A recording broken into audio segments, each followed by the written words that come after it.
Hello guys, welcome back to our channel. आज हम chapter 5 and 6 complete करेंगे और क्लास 6 एनसीईआरटी ऑफ पॉलिटी। तो आज ये बिल्कुल कंप्लीट हो जाएगी हमारी पॉलिटी क्लास 6 की। देन कल से हम क्लास 7 का पॉलिटी स्टार्ट करेंगे। एज वी प्रॉमिस्ड 6 to 12 तक का एनसीईआरटी कवर कराया जाएगा पॉलिटिकल साइंस का for UGC net and UPSC preparation. हम बात कर रहे हैं पंचायती राज की। पंचायती राज पंचायत सिस्टम कैसा होता है, पंचायत क्यों होती है, क्यों डेवलप की गई है, हमने क्यों पंचायत बनाया है। तो पंचायत को बनाने का मेजर रीज़न यही है कि हम गाँव में डेवलपमेंट कर सके। गाँव में कुआं कहाँ खुदेगा, गाँव की साफ़ सफाई, साफ़ पानी का मिलना, गाँव में हेल्थ फैसिलिटी होना, और झगड़ों को सुलझाने के लिए किसी का कोई झगड़ा ना हो, इस तरीके से हमने एक पंचायत बनाई है गांव के अंदर, जो कि गांव के लोगों के द्वारा क्वेश्चन की जा सकती है। ये डायरेक्ट रूल है। जैसे आप फ़ोटो में देख सके कितने सारे लोग बैठे हुए हैं, ये ग्राम सभा है। 18+ के वो सभी लोग जिन्हें वोट देने का अधिकार है वो ग्राम सभा के मेंबर्स बनते हैं। और ये सामने वार्ड मेंबर्स बैठे हुए हैं जो कि पंच है, और उनमें एक मुखिया होगा जिसे हम सरपंच कहेंगे। ये सरपंच या पंचों से क्वेश्चन करेंगे कि हमारे यहाँ पर क्या क्या प्रॉब्लम्स है या आपने उस पैसे का क्या करा। तो ये डायरेक्ट इन्वॉल्वमेंट होता है जनता का पंचायत के अंदर। तो यहाँ पर सबसे पहले ग्राम सभा।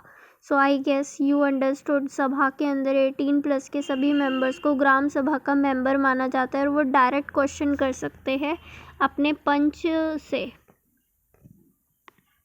इसके बाद आप देखोगे इस पैराग्राफ में जो पंचायत होती है वो वार्ड में डिवाइडेड होती है, छोटे छोटे एरियाज़ में, और हर वार्ड से हम अपना एक रिप्रेजेंटेटिव चुनते हैं जिसे हम पंच के नाम से जानते हैं, पंच, वार्ड मेंबर। और इसके साथ साथ हमारा जो एरिया होता है वहाँ पर पंच मेंबर्स जो होते हैं वो मिलकर सरपंच को चुन लेते हैं जिसे मुखिया कहा जाता है। ये हर पंचायत प्रेसिडेंट, और ये हर साल 5 साल के लिए चुने जाते हैं। इसके बाद है पंचायत के अंदर एक सेक्रेटरी होता है, ये पंच का सेक्रेटरी, सरपंच का सेक्रेटरी, जो कि ग्राम सभा के लिए और पंचायत के लिए दोनों के लिए रिस्पॉन्सिबल होता है। जितनी भी मीटिंग्स होती हैं उनका डाटा रखना, क्या बातें हुई, क्या फ़ैसले हुए, ये सब सेक्रेटरी के काम होते हैं। अगर आपको इसे बेस्ट अंडरस्टैंड करना है, बेस्ट समझना है, तो आई वुड सजेस्ट कि प्राइम पर जाके पंचायत की वेब सीरीज़ देखिए। उसमें बिल्कुल अच्छे से गांव का आपको एडमिनिस्ट्रेशन समझ आएगा कि पंचायत कैसी होती है, वहाँ प्रधान जो सचिव है वो कौन होते हैं। तो बेसिक चीज़ें आपको बिल्कुल अच्छे से क्लैरिटी हो जाएगी ग्राम पंचायत के बारे में। इसके बाद आप देखोगे ग्राम पंचायत जो होती है वो पूरे गांव के इंटरेस्ट में डिसीज़न लेती है। इसमें जो ग्राम सभा है उसका मेजर रोल होता है। ग्राम सभा जो होते हैं वो मेंबर्स हैं ना जिनको वोट देने का अधिकार है, जो 18+ हैं गांव के अंदर। ये जो ग्राम सभा की बैठक होती है इसमें हम पंचायत से क्वेश्चंस कर सकते हैं कि आपके आने वाले क्या प्लान्स है, आपने पैसों का कहाँ पर यूज़ करा। कोई भी प्रॉब्लम होगी तो आप अपने पंच, सरपंच से डायरेक्ट क्वेश्चन कर सकते हो। ग्राम सभा की मेंबरशिप की वजह से ग्राम सभा के मेंबर्स डायरेक्ट इन्वॉल्व होते हैं पंचों के साथ। अब इसके बाद हमें बुक में बताया गया ग्राम पंचायत के काम क्या होते हैं और ग्राम पंचायत के पास फंड कहाँ से आता है। अगर हम उनके कामों की बात करें तो कंस्ट्रक्शन करवाना है, कुएं का, रोड का, ड्रेनेज का, नाली का, स्कूल का, या फिर किसी बिल्डिंग का, या कोई कॉमन प्रॉपर्टी रिसोर्स है उसकी ज़िम्मेदारी रखनी है, उसका ध्यान रखना है, और टैक्स कलेक्शन करनी है, गवर्नमेंट की स्कीम को इम्प्लीमेंट करना है जैसे कि मनरेगा। तो ये सारे काम ग्राम पंचायत कराएगी। इसके बाद पंचायत के पास पैसा कहाँ से आएगा, तो वो टैक्स कलेक्ट करती है, जो घर के टैक्स होते हैं, रहने के, मार्केट प्लेसेस के टैक्स, और कुछ डिपार्टमेंट से भी सरकार के पास पैसा आ जाता है, जिला पंचायत से, और डोनेशंस भी गांव की सरकारों को मिलते हैं कम्युनिटी वर्क से।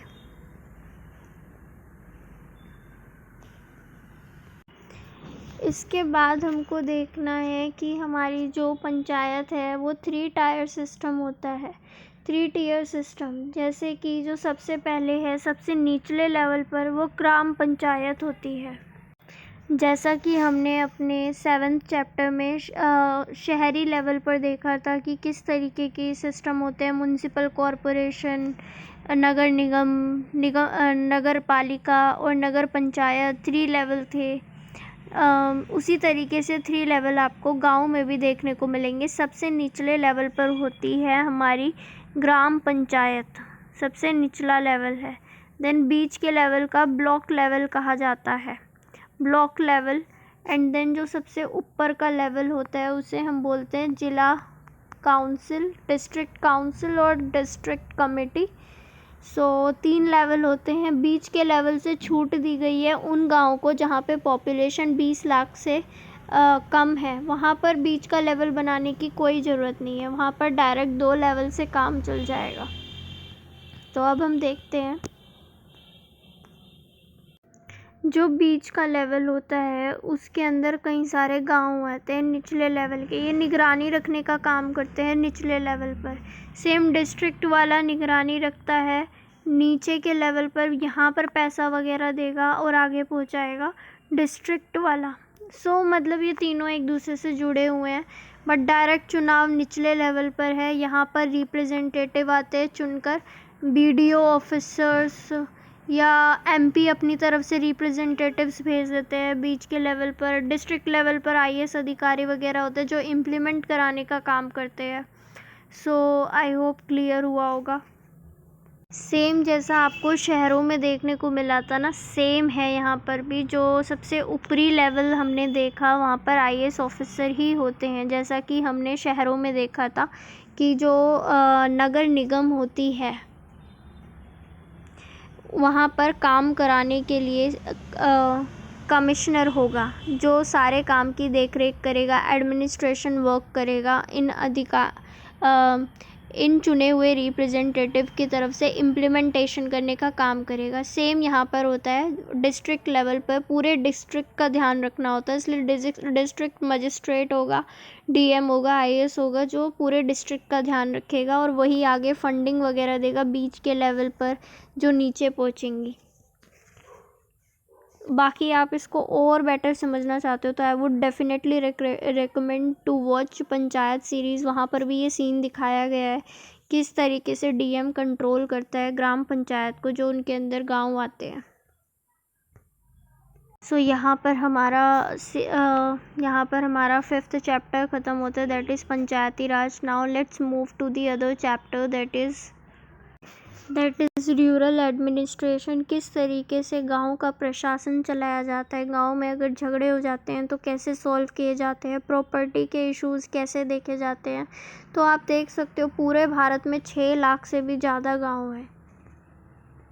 सबसे पहले तो हमें चैप्टर में एक कहानी बताई गई है 2 लोगों की। एक रिच क्लास का पर्सन है जो अपना एरिया है उसे बढ़ा लेता है, अपने लैंड के एरिया को दूसरे गरीब वाले बंदे की एरिया पे कब्जा करके, जिसे कहते हैं मेड़ को आगे बढ़ा देता है। तो ये इशू बहुत गर्म हो जाता है और इस वजह से वो जो पुअर पर्सन था वो पुलिस स्टेशन जाता है। पुलिस स्टेशन शुरुआत में उसकी रिक्वेस्ट नहीं सुनता है, उसकी बात नहीं सुनता है। फिर हमें बताया गया है कि बट वो बाद में सुनने को तैयार हो जाते हैं जब गांव के लोग भी उनको बोलते हैं तो सेम बात। तो पुलिस स्टेशन में मोहन जब जाता है, वही जिसको मारा पीटा गया होता है, जिसकी ज़मीन पर कब्ज़ा हुआ होता है, तो वहाँ पर जाकर जो होता है सबसे पहले स्टेशन हाउस ऑफिसर के पास जाना होता है। जो स्टेशन का ऑफिसर होता है, इंचार्ज होता है, जिसे बोलते हैं SHO, स्टेशन हाउस ऑफिसर। वो उसको बताता है पूरी घटना। पहले वो सुनता नहीं है लेकिन बाद में वो सुन लेते हैं। तो हमें बताया गया कि अगर पुलिस थाने के अंदर एक एरिया आता है, हर एक स्टेशन का एक एरिया होता है, लोग वहाँ पर अगर चोरी हुई है, आपके साथ कोई दुर्घटना हुई है, मार पिटाई झगड़ा कोई भी चीज़ है, तो रिपोर्ट लिखवाने के लिए अपने क्षेत्र के, अपने एरिया के पुलिस स्टेशन के पास जाना होता है। और वहाँ के SHO, स्टेशन हाउस ऑफिसर, वहाँ पे उनकी ज़िम्मेदारी होती है कि वो पता करे घटना के बारे में और FIR लिखे और जांच पड़ताल करें अपने क्षेत्र के अंदर के मामलों पर, एक्टिव हो, आगे भेजें किसी ना किसी को, कह सकते हैं किसी कांस्टेबल को भेजकर उस जगह पर जांच पड़ताल करवाएं। फिर इसके बाद हमारी कहानी आगे बढ़ेगी। अब है लैंड रिकॉर्ड के ऊपर कि जो एरिया कब्ज़ा किया गया था, हमें कैसे पता लगेगा, एक आम किसान को कैसे पता लगेगा कि मेरी ज़मीन कितनी थी। कल को कोई बात होगी, झगड़ा होगा, तो वो ज़मीन के रिकॉर्ड कहाँ से निकाल सकता है। तो हमें बुक में बताया गया है कि जो ज़मीन है उसको मेज़र करने का काम, उसका रिकॉर्ड रखने का काम होता है पटवारी का। पटवारी, इसको कई नामों से जाना जाता है, लेखपाल, कानूनगो, कई नाम हैं इसके, ठीक है। कर्मचारी, विलेज ऑफिसर्स, बहुत सारे नामों से पटवारी को जाना गया है। पटवारी ही गांव के लेखा जोखा रखने के लिए रिस्पॉन्सिबल होता है, मैप रजिस्टर करता है अब खेतों के लोगों के।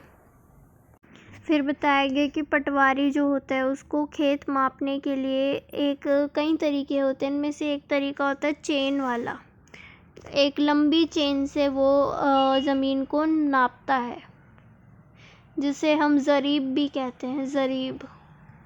Long chain is use, that is known as ज़रीब। देन इसके बाद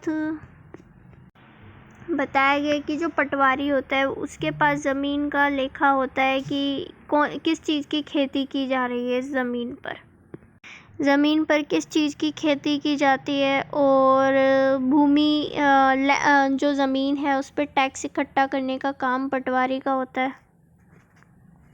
फिर इसके बाद हमें बताया गया किसानों को अपने खेत का नक्शा निकलवाने की ज़रूरत पड़ती है, रिकॉर्ड रखने की ज़रूरत होती है। तो इसके लिए क्या होगा, एक छोटा सा अमाउंट उन्हें पे करना पड़ेगा अपनी ज़मीन के रिकॉर्ड निकालने के लिए। बाकी आजकल ये बहुत इजी हो गया है, क्योंकि आज के टाइम पर तो कंप्यूटर्स में रिकॉर्ड रखे जाते हैं, तो ईज़िली प्रोवाइड कराया जाता है पंचायत ऑफिस के द्वारा सबके डाटा, और बार बार उस डेटा को चेंज भी किया जाता है। मतलब अगर किसी किसान ने अपनी फसल बदल ली हो तो उसको भी मेंशन किया जाता है।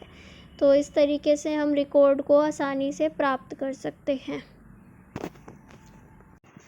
देन फिर इसके बाद हमें बताया गया है कि इन सभी मैटर्स के लिए ज़मीन जो होती है, मतलब डिस्ट्रिक्ट जो होता है, उसको डिवाइड किया जाता है छोटे हिस्सों में, जिसे हम कई नामों से जानते हैं। डिवीज़न ऑफ डिस्ट्रिक्ट होती है जिन्हें हम कई नामों से जानते हैं, लाइक तहसील, तालुका। जो हेड होता है वो डिस्ट्रिक्ट कलेक्टर होता है, और उसके अंदर आते हैं रेवेन्यू ऑफिसर्स, जिन्हें हम तहसीलदार के नाम से जानते हैं। ये तहसीलदार पूरा का पूरा डिस्प्यूट सुनते हैं, उन मामलों को देखते हैं पटवारी के द्वारा।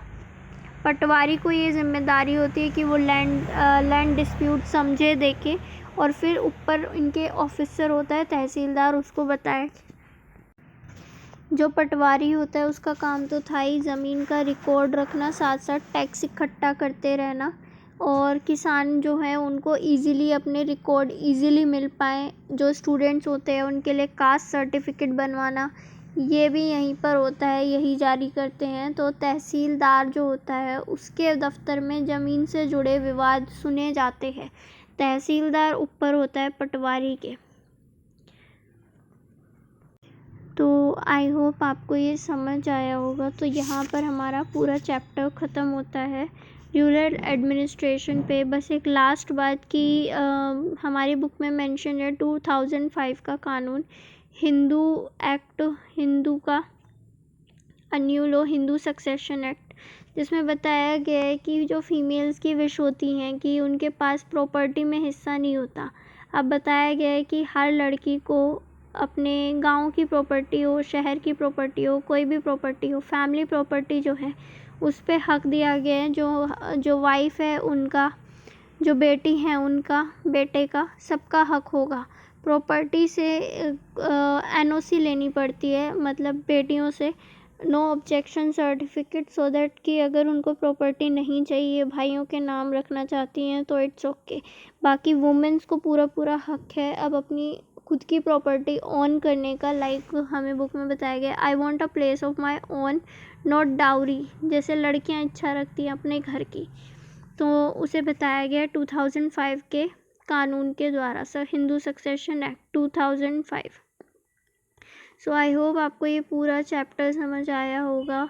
So please follow share subscribe. ये सारा बेसिक क्रक्स उठा के लाती हूँ मैं पूरी की पूरी NCERTs का, सेल्फ स्टडी करना, फिर उसमें से इम्पोर्टेंट पॉइंट्स छांटना और उनको वीडियो में दिखाना, so that you can easily grasp this knowledge without making much efforts, without reading these books even. So please follow, share, subscribe for UGC-NET in UPSC. Today we have completed class 6th NCERT of polity. Now let's move on from tomorrow to class 7th NCERT, and it may take a week, then हम 7th भी over कर ही लेंगे. So please follow. Thank you so much.